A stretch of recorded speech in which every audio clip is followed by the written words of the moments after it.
The Premier League, the biggest, richest, most watched football league in the world. But what if I told you it all began with the death of 39 people due to an explosion, and what followed wasn't just a period of shame, it was a complete reinvention of the game. This is how chaos, tragedy, and a desperate scramble for power created the modern Premier League. And welcome to Perspective Football.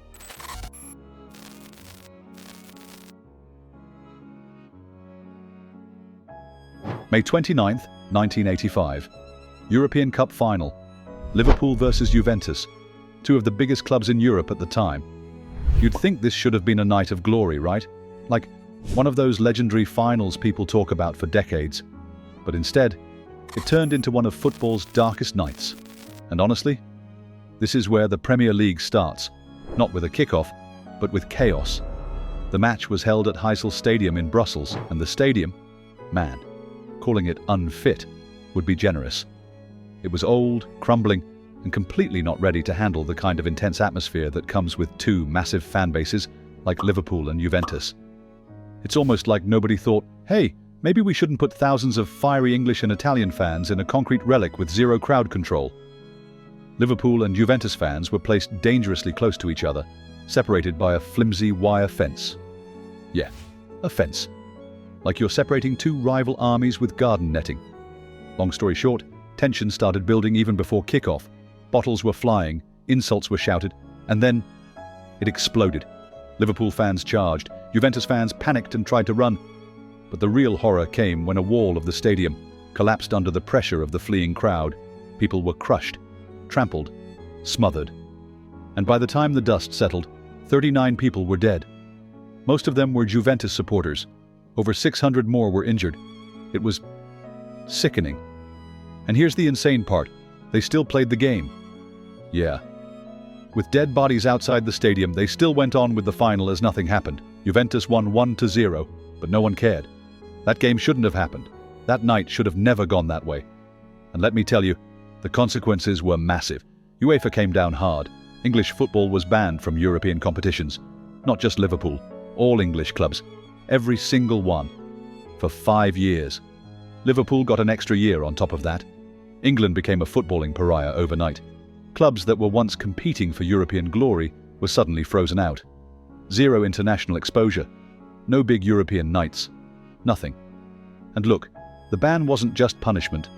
It was a statement. English football at the time was seen as violent, thuggish, and honestly, a bit of a joke compared to the more technical and stylish European leagues. The Heysel disaster confirmed everyone's worst fears. It said, English football isn't just behind in skill, it's dangerous. But here's where it gets interesting, and a little ironic. That disaster, that ban, it forced English clubs to look in the mirror, because for years they'd been coasting. Crumbling stadiums, outdated facilities, chaos in the stands.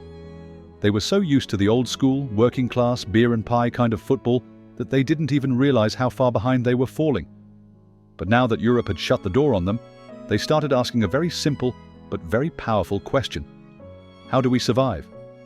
No more European money, no more big matches. Fans were leaving, sponsors were disappearing. The clubs realized something they had ignored for decades. Football is a business. And if they were going to survive, they had to evolve. Fast. So yeah, the Premier League, the glitzy global billion-dollar beast we know today, didn't start with marketing meetings or branding strategies. It started with tragedy. With a wall collapsing in Brussels. With 39 lives lost. With English football hitting absolute rock bottom. And as dark as that moment was, it lit a fire under the clubs. A fire that would change everything forever. After Heysel, English football was at rock bottom. Empty seats, disappearing sponsors, and perhaps worst of all, a fading sense of relevance saw the rest of Europe moving forward. They started building better stadiums, attracting top players, and growing their brands, while English clubs were stuck. The world had changed, and English football had been left behind. That 5-year ban, it wasn't just a punishment. It was a lesson in what happens when you don't evolve. And English clubs started to feel it in their pockets first. See, for years, most English clubs had been run more like community institutions than serious businesses. There wasn't much focus on long-term growth. Stadiums were outdated, matchday revenue was stagnant, merchandising was minimal, and TV rights? They were barely an afterthought. But now, without the safety net of European money, clubs had to face a new reality. If they were going to survive, they had to modernize. Fast. And that's where things started to shift. Club owners and chairmen began to look at football through a different lens, not just as a sport, but as a commercial product. A business that could be marketed, monetized, and scaled. People started to ask, how do we make more money from the game itself? Not in a greedy way at first, but out of necessity. They needed new revenue streams. They needed better infrastructure. They needed a plan. And what they saw when they looked around, especially at Italy's Serie A, was eye-opening. During the late 1980s and early 1990s, Serie A was the league. The best players, the biggest crowds, the highest wages. Italian clubs were negotiating massive TV deals and pulling in millions through sponsorships and branding. English clubs took note. They realized that the game had changed. Football wasn't just 90 minutes on a Saturday anymore. It was a global business opportunity, so they began to adjust. Stadium safety was one of the first things tackled, especially after the Hillsborough disaster in 1989. The Taylor Report followed, a government investigation that recommended all-seater stadiums and safer conditions for fans. This marked a shift in mindset. Clubs now had to invest in infrastructure. The terraces that had once defined English football were replaced with modern seating. The entire matchday experience began to evolve, cleaner, safer, and more family-friendly. And that was just the beginning. Behind the scenes, clubs were also exploring new ways to increase revenue. Some started investing in commercial departments. Sponsorship deals were restructured. Merchandising strategies were born. More clubs began selling replica kits, launching club magazines, and even experimenting with early forms of international marketing. These were small steps, but they were meaningful. They were planting seeds. And then came the big idea. If clubs could think bigger, if they could control the money, the media, the branding, then maybe they didn't need to rely so much on the Football League. Maybe they didn't have to split television money evenly with clubs in lower divisions. Maybe they could create something of their own. It was a simple but radical thought. What if we broke away? What if we created a new league run by the clubs themselves, focused on maximizing revenue, attracting global attention, and building a modern football experience? That was the moment English football stopped looking back and started looking ahead. The old system, the traditional football league, just doesn't fit anymore. Back then, all 92 clubs across the 4 divisions were lumped into one big financial pot.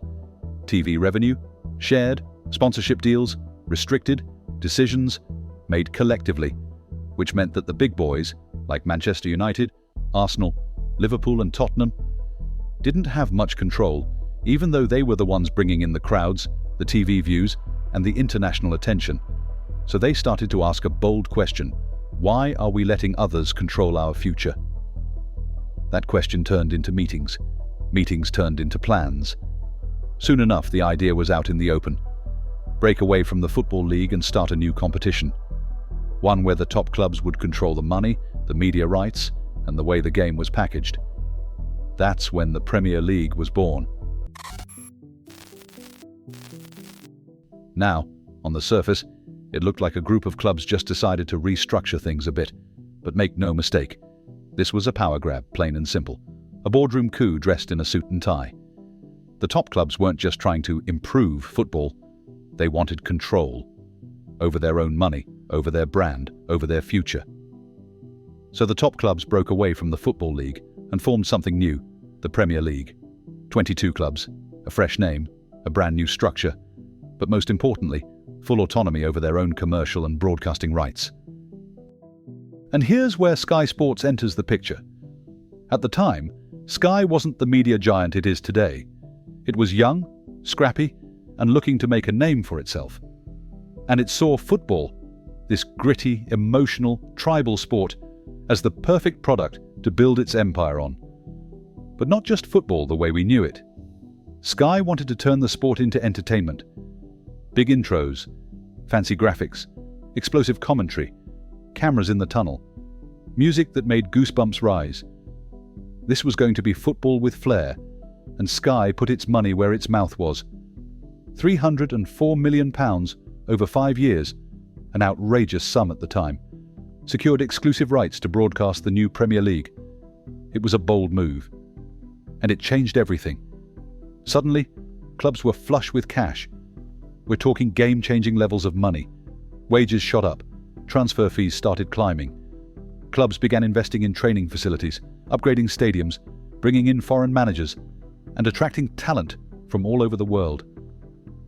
The Premier League, once gritty, cold, and mostly domestic, started becoming a global spectacle. And the fans, they felt it too.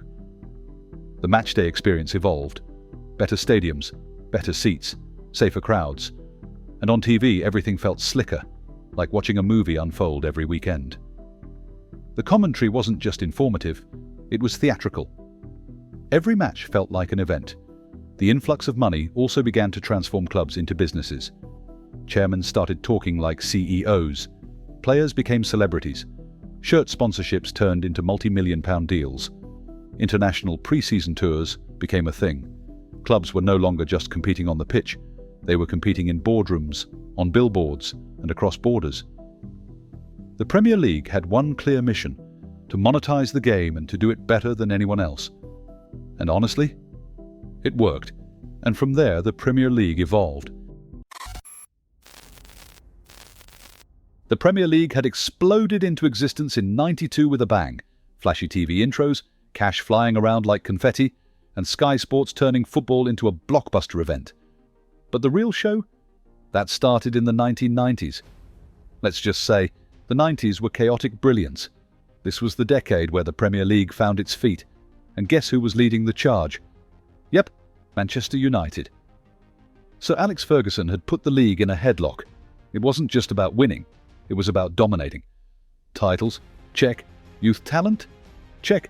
Drama? Oh, plenty of that too. United were like the main characters in a soap opera, and somehow they always had the last word. But United didn't have the whole decade to themselves. Blackburn Rovers, of all clubs, said, "Hold my pint," in 1995, and pulled off one of the craziest shocks ever. A team that hadn't been top-tier champions in over 80 years suddenly lifted the Premier League trophy. And it wasn't just luck. They had Alan Shearer, an absolute goal-scoring machine, banging in goals like a casual Sunday kickabout. Shearer scored 34 league goals that season, an unbelievable achievement that stood for 28 years. Blackburn's rise and fall was insane, from champions to relegated within a few seasons. It was like football's version of a rock band that dropped a hit album and disappeared into the void. Now, here's where things started shifting. The 90s also brought in something new: foreign influence.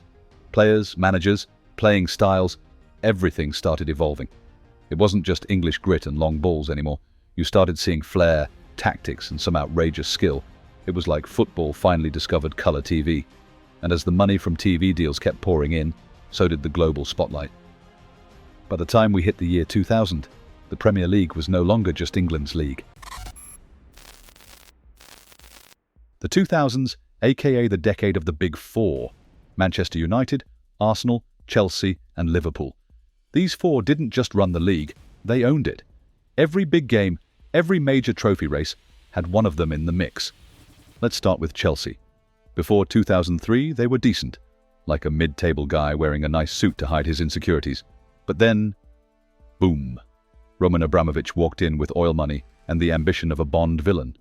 Suddenly, Chelsea was splashing over £100 million on players. And trust me, in those days, that was absurd. It was like playing FIFA career mode with unlimited budget cheats on. Then, in 2004, they brought in a guy who called himself the Special One, Jose Mourinho. And oh boy, did he deliver. Chelsea won the league in back-to-back seasons, and in 2004-05, they only conceded 15 goals all season. That's fewer than Tottenham fans have had reasons to celebrate in the last decade. Had to say it. Meanwhile, over at Arsenal, things were looking magical. Arsène Wenger had this smooth, jazz-like playing style going on. And in 2003-04, they did something nobody's done before or since. Went the entire league season unbeaten. The Invincibles. 38 games. 0 losses. It wasn't just football, it was art. And oh, by the way, and let's not forget Liverpool. While they weren't picking up league titles just yet, they were still very much in the mix, with iconic players, big matches, and that relentless Anfield energy. All this time, the Premier League was growing into a global powerhouse. TV deals were worth hundreds of millions, stadiums were packed, and kids in Tokyo, Lagos, and Sao Paulo were wearing Premier League jerseys. The league wasn't just English anymore, it was everybody's. The 2010s were unlike anything the Premier League had seen before. If the 2000s were about the consolidation of power, the 2010s were about breaking the mold. This was a decade that shattered expectations, challenged tradition, and redefined what was possible in English football. One of the defining shifts of this era was the rise of Manchester City. For years, City had lived in the shadow of their more successful neighbours. But everything changed in 2008 when the club was acquired by Sheikh Mansour. Massive investment followed, over $500 million spent between 2008 and 2012, and it was only a matter of time before the trophies came calling. And then came the moment that would change Premier League history forever. May 13, 2012, the final day of the season. Manchester City were on the brink of their first Premier League title, but with just minutes remaining, they were trailing 2-1 to QPR. Across town, Manchester United players waited, thinking they had clinched another title. But in stoppage time, Edin Dzeko equalised. Then came the 94th minute. Sergio Aguero scored, a goal that echoed through time. Manchester City won the title on goal difference, a first in Premier League history. The landscape had shifted, but the surprises weren't over. If Manchester City's rise was the symbol of a new financial era, then Leicester City's triumph in 2016 was the heart of the decade's unpredictability. Just a year earlier, Leicester had narrowly avoided relegation, but in 2015-16, led by Claudio Ranieri, they went on a historic run, losing just 3 matches and winning the league by 10 points. It was a story that captivated the world. With odds stacked against them 5,000-1, they rose to become the most unlikely champions ever.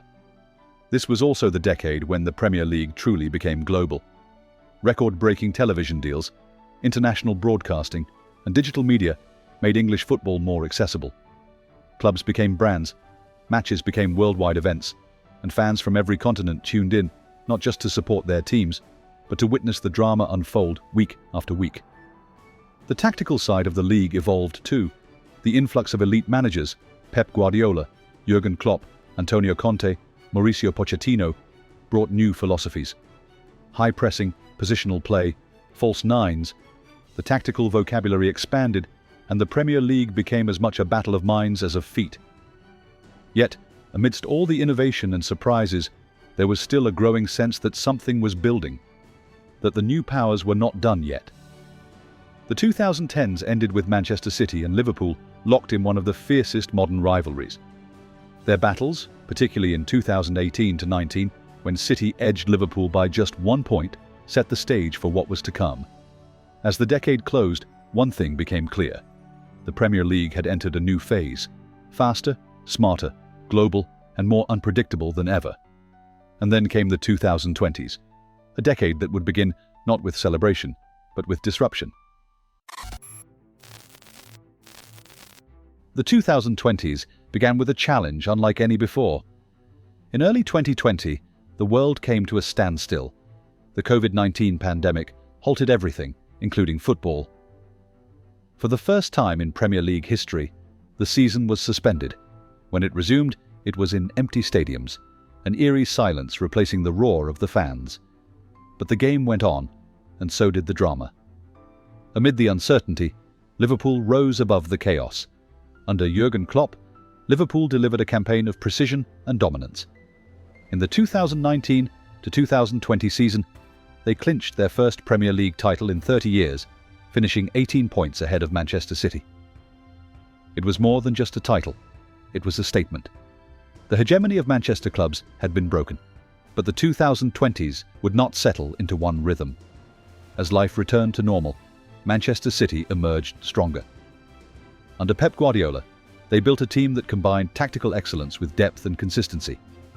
From 2021 to 2024, City won 4 consecutive league titles, asserting control with players like Kevin De Bruyne, Bernardo Silva, and the arrival of Erling Haaland, who would shatter goal-scoring records. City's dominance looked immovable. But once again, Liverpool has returned to disrupt the balance. Now, in the 2025 season, all eyes are back on Anfield. Despite changes in management and the transition into a new era post-Klopp, Liverpool is again leading the Premier League table.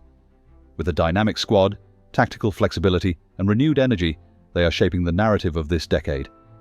As it stands, Liverpool are poised to reclaim the throne.